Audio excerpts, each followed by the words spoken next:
Eccoci nuovamente con il Sindaco Risponde, ospite nei nostri studi il vice sindaco di Padova Andrea Michalizzi. Come detto, vice sindaco, ci sono già dei messaggi per lei da parte dei nostri telespettatori, quindi andiamo subito a leggerli con l'ausilio della grafica. Cominciamo con il primo messaggio che ci è arrivato su Via della Biscia. Via della Biscia Montà ha bisogno di soluzioni di viabilità alternativa in quanto è diventata invivibile.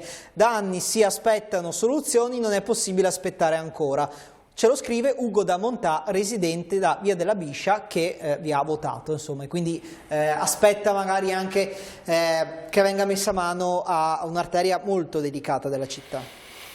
Ma intanto ringrazio Ugo e chiedo anche di contattarmi magari presso il mio ufficio o telefonicamente, perché poi solitamente io con i cittadini con cui ho un rapporto hanno anche il mio telefono, oppure attraverso i numeri della segreteria, che magari analizziamo bene la richiesta, la situazione, che ovviamente Ugo non poteva riassumere in un messaggio. Io oggi lì ho una preoccupazione legata a dei lavori di sottoservizi. Sono in corso proprio in questi giorni, che infatti stanno creando un po' di disagio. Io direi in questi mesi c'è c'è tutta una zona tra Via della Biscia, Via Toaldo, Via Chiesa Nuova, che è oggetto di un forte investimento di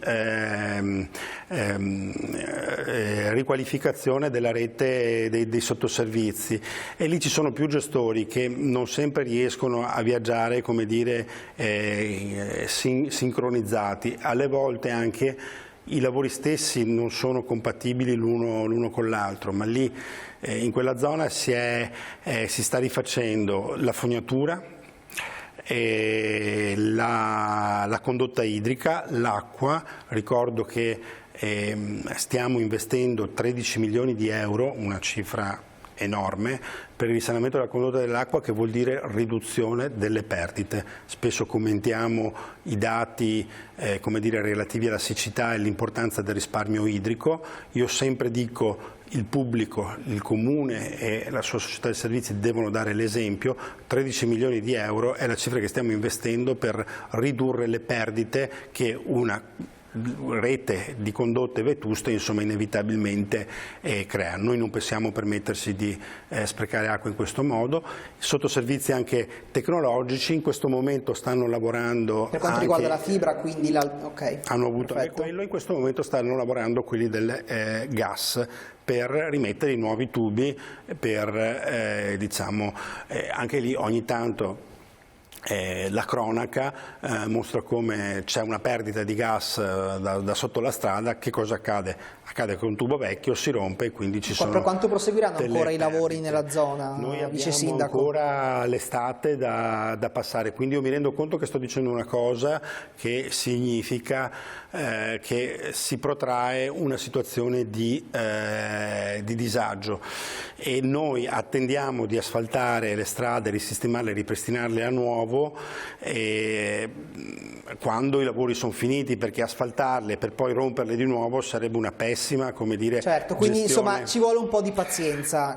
Andiamo col secondo messaggio, vice sindaco, arrivato per lei da parte dei nostri telespettatori. Vediamo questa segnalazione: vorrei solo sapere quando accenderemo le fontane di Padova. Ecco, credo che qui ci vada un ragionamento, perché ci avviciniamo all'estate, si parlava di siccità ed è un tema che tornerà molto probabilmente a riproporsi, insomma, anche perché sulle fontane poi c'è stato tutto un ragionamento che avete portato avanti anche l'anno scorso. Le abbiamo spente per questo, cioè legato al tema della siccità, in una fase in cui stiamo dicendo ai cittadini di usare con parsimonia l'acqua ed evitare gli utilizzi anche coreografici, diciamo, di abbellimento, o le piscine casalinghe, queste cose qui. È vero che in questo periodo sta piovendo e quindi sembra che uno dice: ma come, parli di siccità, eppure è un mese che piove. In Emilia è successo quello che è successo,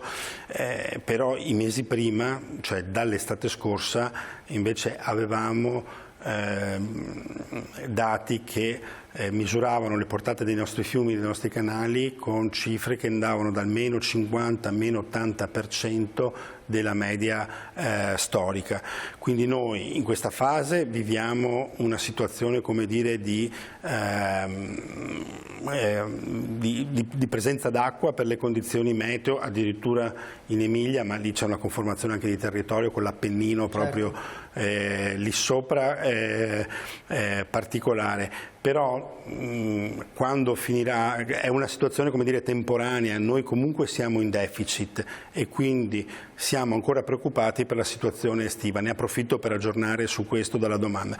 Quindi noi ci stiamo allineando a quella che è l'ordinanza della Regione Veneto del Presidente Luca Zaia, che dice di utilizzare con parsimonia e con prudenza e con responsabilità l'acqua per usi coreografici, diciamo. E su questo rientrano le fontane a pieno titolo. Quindi insomma. da una parte sulle fontane, quelle che attingono direttamente dal servizio idrico, è un elemento di risparmio effettivo. Su quelle che invece vanno a ciclo continuo, diciamo, è un monito, un messaggio simbolico, esattamente. Andiamo col terzo messaggio, Vice Sindaco, vediamo la terza sollecitazione da parte dei nostri telespettatori. Buonasera, sono una mamma che domani mattina ha un appuntamento in ortopedia con un ragazzo disabile e diventerà pazza per trovare parcheggio. Posso sapere perché lo spazio adiacente ai tamponi deve rimanere tutto vuoto? Se qualcuno non può deambulare, quel pezzo di parcheggio sarebbe oro. Grazie. Ci si riferisce appunto all'ospedale, quindi credo che... L'ospedale ai Colli forse probabilmente. Io non so se magari possiamo avere da parte di questa nostra telespettatrice una specifica, perché effettivamente capisco che magari lo spazio non sia sempre adeguato per poter scrivere tutto.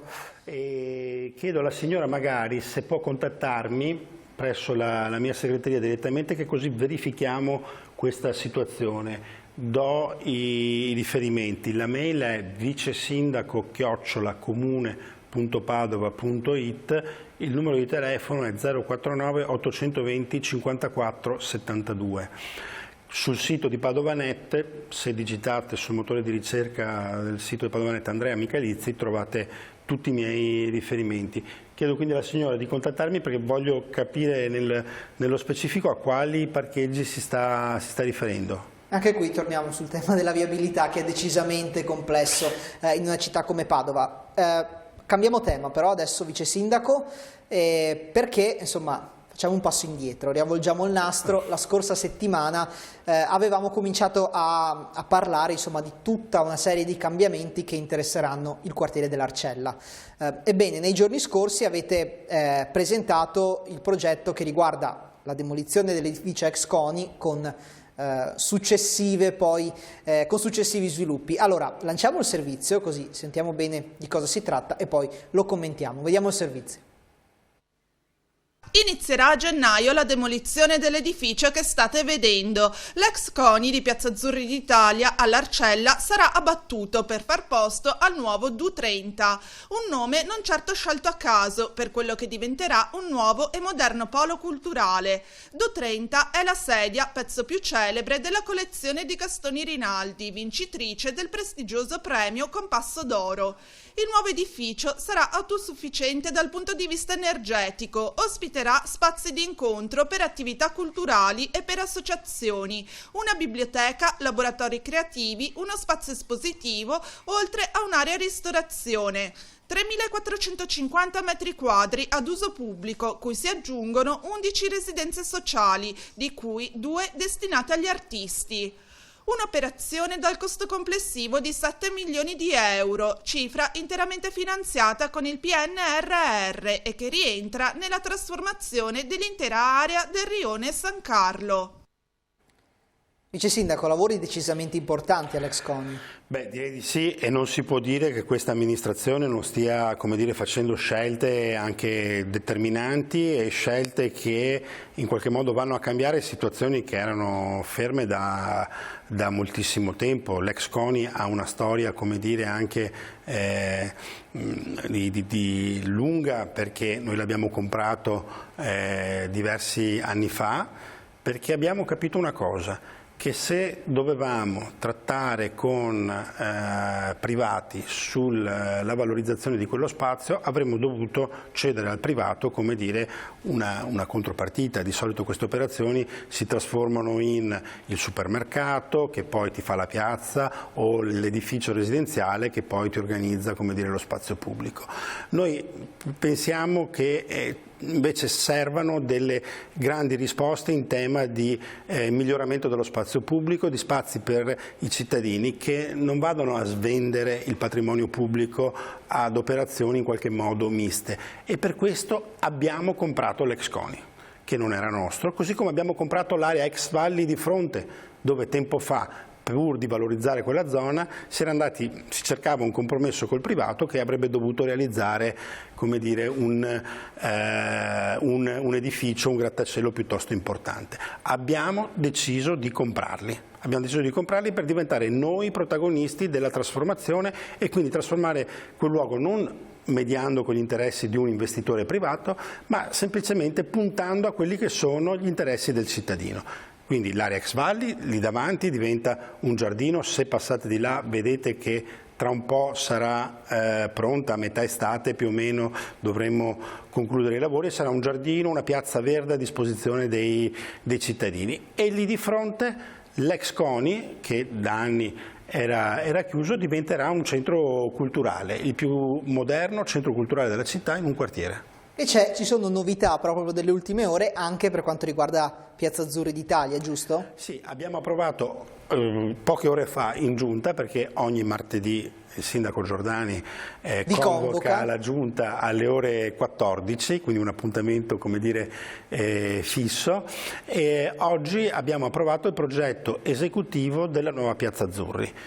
Questo significa che grazie al Pinqua, come diceva giustamente il servizio, abbiamo sfruttato soldi del PNRR. Quante volte si dice i comuni, il nostro comune, invece che prendere i soldi cittadini, prendiamo i soldi dall'Europa, che basta fare i bandi, noi lo facciamo, 15 milioni, e con quelli, oltre all'ex CONI, sistemiamo anche la zona della piazza, che ha bisogno, insomma, un po' di un restyling. Come sarà la nuova Piazza Azzurri? Sarà una piazza più verde, aumentiamo il giardino retrostante e lo prolunghiamo, diciamo, per tutta la lunghezza del confine con lo stadio Colbacchini, quindi creando anche una quinta verde con sedute, spazi di convivialità, alberi e quindi un spazio verde in più. Anche il viale d'accesso alla piazza avrà delle aiuole importanti di verde, e i parcheggi saranno convertite, le pavimentazioni, dall'asfalto che abbiamo adesso, una parte dei parcheggi diventerà in materiale drenante, un'altra parte non è possibile per esigenze di tipo tecnico. Sarà la piazza che manterrà il parcheggio, lo stesso numero di posti auto, perché in quella zona serve, anche se avrà predisposizioni per utilizzi anche sociali e culturali, ci sarà un centro culturale di fianco, e sarà ancora e meglio la piazza del mercato, perché uno dei, come dire, cuori pulsanti dell'Arcella è tutti i martedì mattina il mercato. Che conosciamo molto bene. Ci sono altri messaggi per lei, Vice Sindaco, per quello acceleriamo un pochettino, andiamo subito a vedere i primi insomma, messaggi che ci sono arrivati in questa nuova tranche. Signor Michalizzi, perché la telecamera di via Beato Pellegrino non controlla l'entrata dalla rotonda di Porta Trento? C'è una pericolosa infrazione e un aumento di traffico da attraversamento in quartiere inutile. In effetti è vero, adesso non so perché la telecamera, il funzionamento di quella telecamera, mi devo informare col settore mobilità, che non gestisco io direttamente, ma il mio collega Andrea Aragona, ma questa cosa la verifico. Però noi stiamo lavorando per effettivamente... Noi vogliamo spostare il traffico di attraversamento che entra da Porta Trento e poi entra anche in zona Mazzini. Certo. Lì i lavori stanno continuando in piazza, anzi, lo voglio dire per trasparenza, insomma, quello è un progetto non legato alla filiera PNRR e quindi è uno di quei progetti che un po' sta procedendo più a rallentatore, perché oggi i nostri uffici sono come dire, concentrati sulle scadenze PNRR, che sono serratissime. Non possiamo permetterci di perdere un solo euro come sta accadendo in altre città, e quindi i lavori proseguono, però un po' più a rilento. Anche quella trasformazione vede in questa direzione che dice il cittadino, cioè spostare il traffico di attraversamento fuori dai centri abitati e metterlo sulle direttrici di attraversamento, in quel caso la circonvallazione esterna. Il traffico deve viaggiare lì. Secondo messaggio per lei di questa serie, Vice Sindaco, andiamo subito a leggerlo. Dalla rotonda di Porta Trento entrano molte auto per poi girare in via Citolo da Perugia. La telecamera non le vede perché si permette questa infrazione con pericolo. È sentito effettivamente, è sentito. È la stessa tematica, e comunque insomma mi premuro di verificare anche questa situazione della telecamera per capire se c'è una disfunzione, un orientamento sbagliato, o insomma qual è. Però ecco, noi vogliamo che i centri abitati siano centri abitati per residenti, zone tranquille, sicure anche dal punto di vista della viabilità, perché guardate, con l'aumento del traffico aumentano anche gli incidenti stradali. Noi abbiamo bisogno di recuperare anche vita all'aperta, spazi sotto casa, e quindi in questa direzione noi ci stiamo muovendo. Per esempio in quella zona il prolungamento, l'allargamento dell'area pedonale di Piazza Mazzini e lo spostamento della viabilità vede in questa direzione. La viabilità fa un giro un po' diverso, ma noi stiamo dando spazio di socialità e spazio vivibile in più. Quindi nei centri abitati va, e sono d'accordo con questi messaggi, preservata una vivibilità, una sicurezza. Nuovo messaggio, sentiamo invece questa ulteriore richiesta o segnalazione, insomma, da parte dei cittadini. Si sta valorizzando il quartiere Arcella, appunto ne abbiamo appena parlato, e il quartiere Armistizio quando? Questo lo chiede Antonella. Il quartiere Armistizio, mi viene in mente che in questi giorni stiamo molto discutendo della zona intorno al centro del borgo, per esempio, che è un centro che ha faticato a decollare. Oggi ci sono investimenti privati che stanno anche incoraggiando alcuni investimenti pubblici. Di recente abbiamo fatto lì un investimento per quanto riguarda l'illuminazione. Lì la cosa che mi preoccupa è la viabilità, perché uscire e entrare da quel quartiere su via Vittorio Veneto è molto, molto complicato, e quindi il tema anche della viabilità sul rondò del Bassanello diventa centrale, e stiamo acquisendo con dei bandi regionali dei finanziamenti per la realizzazione di una ciclabile che collega il quartiere Armistizio con il comune di Abano, e oltre a questo collegamento diciamo che l'intervento servirà a riqualificare e mettere in sicurezza un pezzo di strada di quel quartiere. Lì vicino di recente abbiamo aperto la passerella che collega Volta Brusegana, che insomma siamo proprio lì, ma è quell'area di quartiere, $500.000 di investimento, quindi anche una cifra importante, che collega il quartiere di Volta Brusegana con Brusegana. È un collegamento straordinario per chi va a scuola dall'altra parte. Che i residenti chiedevano tra l'altro da moltissimi anni, quelli sia di Brusegana che di Volta Brusegana. Ci fermiamo ancora un attimo, Vice Sindaco, torniamo subito dopo con una nuova parte del Sindaco risponde. A tra poco.